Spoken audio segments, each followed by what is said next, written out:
السلام علیکم ورحمۃ اللہ وبرکاتہ۔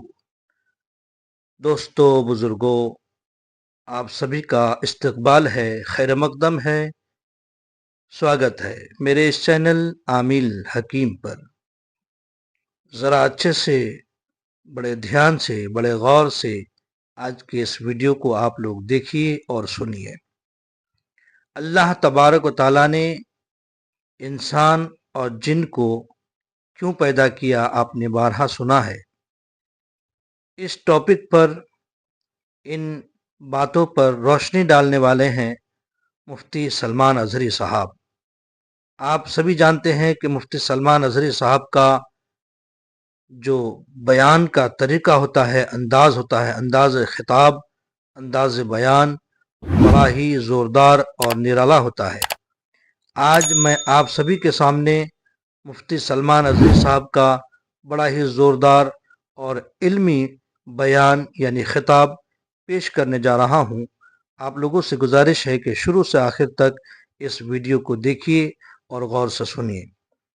آپ لوگوں سے گزارش ہے کہ میرے اس چینل عامل حکیم کو سبسکرائب کیجیے اور اس ویڈیو کو لائک، کمنٹ، شیئر کیجیے۔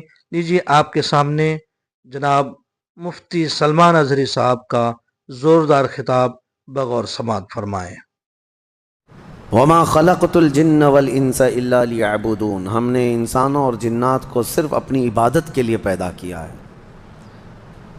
ما اريد منهم من رزق وما اريد ان يطعمون، ان سے صرف اور صرف عبادت ہی کا مقصد رکھا گیا ہے، جنات کی پیدائش اور انسانوں کی پیدائش کا۔ ایک بات میں آپ کو بتاتا ہوں، جس مقصد کے لیے جو مشین بنی ہے، اگر اس مقصد کے لیے وہ کام نہ کرے تو وہ بھنگار میں چلی جاتی ہے، کباڑ میں ڈال دیا جاتا ہے۔ ایک مکسر جو ہے مسالہ پیسنے کے لیے لی جاتی ہے، یا پھر اپنے گھریلو کاموں کے لیے، واشنگ مشین کپڑے دھلنے کے لیے ہوتی ہے، کار ایک جگہ سے دوسری جگہ چلنے کے لیے ہوتی ہے۔ لیکن اگر یہ اپنے مقصد میں مشین کام نہ کر رہی ہو تو اس کو کوئی انسان رکھتا نہیں ہے، پھر اس کو اٹھا کر کے کباڑ خانے میں ڈال دیا جاتا ہے، یا اس کو جو ہے بھنگار کر دیا جاتا ہے۔ یہی ہوتا ہے، اپنے مقصد پر جو چیز کام نہیں کر رہی ہوتی اس کو رکھا نہیں جاتا۔ میرے عزیزو، انسان پیدا کیا گیا ہے اللہ کی عبادت کے لیے، اور جب یہ انسان جس کام کی غرض سے پیدا کیا گیا تھا وہ نہ کر رہا ہو تو پھر بیکار ہے۔ اور بیکار مشینوں کو جس طرح کباڑ میں ڈالا جاتا ہے، اسی طرح بیکار انسانوں کا ٹھکانہ دوزخ ہے۔ عبادت نہ کرنے والے یہ دوزخ میں ہیں۔ اسی لیے تو قرآن پاک میں اللہ فرماتا ہے، عن المجرمین یتساءلون ما سلککم فی سقر، مجرمین سے جب پوچھا جاتا ہے کہ کیوں تم جہنم میں آئے ہیں تو انہوں میں اکثر یہی کہتے ہیں، قالوا لم نک من المصلین، ہم نماز نہیں پڑھتے تھے، ہم نماز نہیں پڑھتے تھے اس لیے دوزخ میں ڈالے گئے۔ عزیزان گرامی، اس بات کو یاد رکھو۔ اب یہاں ایک سوال یہ ہوتا ہے کہ خالص اگر ہمارا مقصد پیدا کرنے کا عبادت ہی ہے تو پھر صرف عبادت کرنے کے لیے بنایا گیا ہے انسان، تو اب بازار کب کرے گا، گھر کب چلائے گا، بیوی بچوں کو کب دیکھے گا؟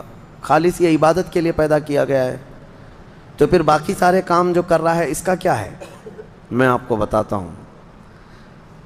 فرمایا کہ اگر کسی نے فجر کی نماز کی غرض سے مسجد میں داخلہ لیا، مسجد میں آیا، نماز پڑھا، اور پھر اس کے بعد مسجد سے باہر نکلتا ہے، مسجد سے باہر یہ سوچ کر کے نکلتا ہے کہ مجھے ظہر میں واپس آنا ہے، ظہر کی نماز پڑھنی ہے، تو فجر سے لے کر ظہر تک جو جو کام کیا اس نے وہ سب عبادت میں شمار ہوگا، کیونکہ وہ انتظار میں تھا دوسری نماز کے، اتنا وقت اس کا عبادت میں گزارا جائے گا۔ بس یہ ہے کہ کوئی حرام کام نہ کیا ہو، باقی وہ تجارت کر رہا ہو، لوگوں سے میل جول کر رہا ہو، اپنے گھر میں بیٹھا ہو، کوئی بھی کام کر رہا ہو، اس کو عبادت میں شامل کر لیا جائے گا۔ اسی طرح ظہر پڑھا اور ظہر کے بعد باہر نکل کر کے یا نماز کے بعد اس نے یہ نیت کی کہ مجھے عصر پڑھنا ہے، عصر کا انتظار، تو انتظار میں جو بھی کام کرے گا وہ سب عبادت میں شمار ہے۔ اس طرح سے صرف تم انتظار میں اپنے 24 گھنٹے کو عبادت بنا سکتے ہو، اور یہی مقصد انسان کی زندگی کا ہے کہ انسان کو عبادت کے لیے بنایا گیا ہے، تو کم از کم اپنی سوچوں سے تو عبادت کرو، اپنی نیت سے تو عبادت کرو۔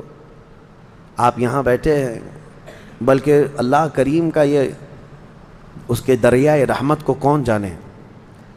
آپ نے یہاں بیٹھ کر کے یہ نیت کی کہ مجھے اس سال حج پہ جانا ہے انشاءاللہ۔ اب اسباب ہیں نہیں ہیں یہ الگ بات ہے، آپ نے بھی ارادہ کیا کہ مجھے حج پہ جانا ہے، تو یہ جو تمہارا عزم تھا، جو نیت کی تھی، حج کب جاؤ گے یہ بات کی بات ہے، لیکن نیکیاں ابھی سے شروع ہو جائیں گی۔ اس کو انتظار حج میں شمار کر کے یہ فرمایا جائے گا کہ حج کے انتظار میں عبادت میں ہے یہ۔ تو کیوں نہ ہم اس طرح کے بڑے کام جو رضائے الہی کے ہیں نیت کیوں نہ کر لیں۔ اللہ تبارک و تعالیٰ جب طاقت دے گا حج کریں گے، جب طاقت دے گا رب تبارک و تعالیٰ مدینے جائیں گے، جب طاقت دے گا رب تبارک و تعالیٰ ہم 100 رکعت نماز پڑھیں گے، ختم قرآن کریں گے، جہاد فی سبیل اللہ کریں گے۔ یہ سب وہ نیتیں ہیں کہ اگرچہ آدمی ابھی نہیں کر رہا ہے لیکن ان کاموں کے انتظار میں ہے تو وہ عبادت میں شمار ہو گیا۔ بہرحال اللہ تعالی ہمیں فضول واہیات سے محفوظ فرمائے۔ سورہ طور اور اس کے بعد سورہ نجم کی ہم نے تلاوت کی۔ سورہ نجم میں معراج کا واقعہ ذکر ہے۔ اس میں نجم جو ہے، جو کہا گیا ہے، نجم سے مراد رسول پاک صلی اللہ علیہ وسلم کی ذات ہے۔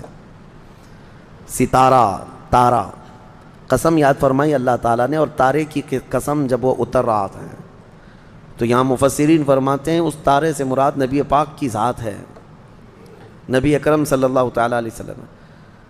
اس میں یہ آیت ہے ما زاغ البصر وما طغى لقد رأى من آیات ربه الکبریٰ، اور یہ بھی آیت اسی میں ہے فکان قاب قوسین او ادنیٰ، جو کہا جاتا ہے نا قاب قوسین۔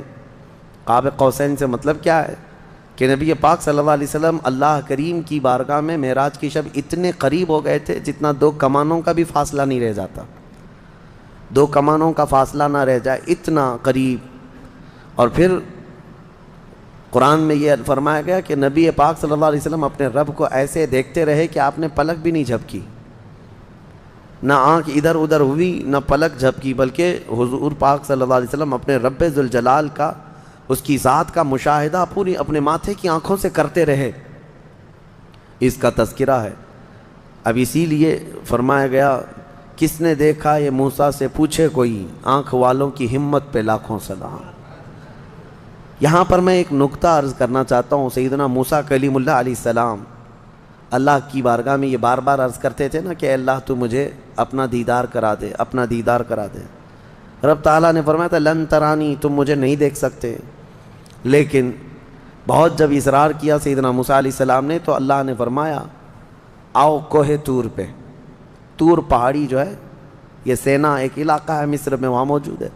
موسیٰ علیہ السلام کو اس پہاڑی پر بلایا گیا اور ان سے کہا گیا کہ قریب میں جو ایک درخت ہے اس کی طرف دیکھتے رہو، اس پر ہم اپنی تجلیوں کا اظہار کریں گے۔ اللہ تعالیٰ نے ایک ہلکی سی تجلی، جس کے بارے میں فرمایا جاتا ہے سوئی کے نوک کے سے بھی کم، اتنی ہلکی سی تجلی اپنی ذات کی اس درخت پر ڈالی۔ موسیٰ علیہ السلام ابھی پورا کھلی آنکھوں سے دیکھ بھی نہیں پائے تھے، پلک جھپکتے دیکھا تو غش کھا کر گر پڑے، بے ہوش ہو گئے، اور پہاڑ پورا جل گیا۔ وہ جلا ہوا پہاڑ آج بھی موجود ہے، آج بھی ہے۔ وہ درخت ہو کہ اس کا سایہ پورے پہاڑ پر پڑا اور پہاڑ پورا سرما بن گیا جل کر کے۔ اب موسیٰ علیہ السلام کو جب افاقہ ہوا تو آپ کہتے ہیں اے اللہ تو بہت بلند و بالا ہے، تو بہت بلند و بالا ہے تیری ذات۔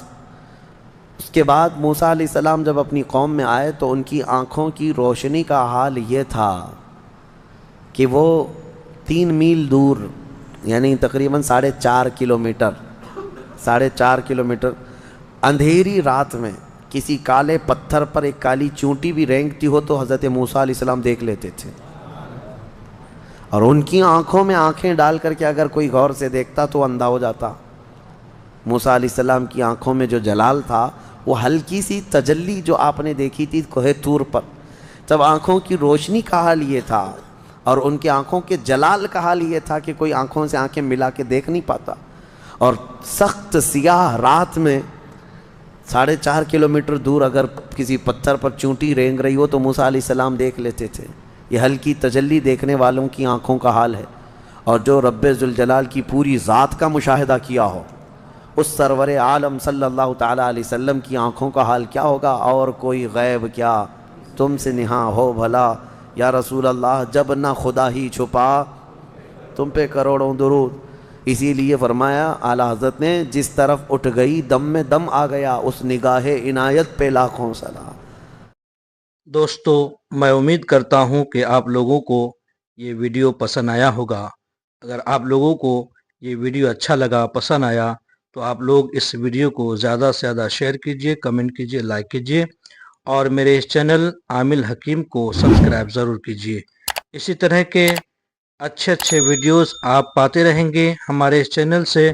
آپ لوگوں کو اچھی معلومات والی ویڈیوز ملتے رہیں گے۔ آپ لوگ اسی طرح پیار بنائے رکھیے اور دیکھتے رہیے ہمارے اس چینل عامل حکیم کو۔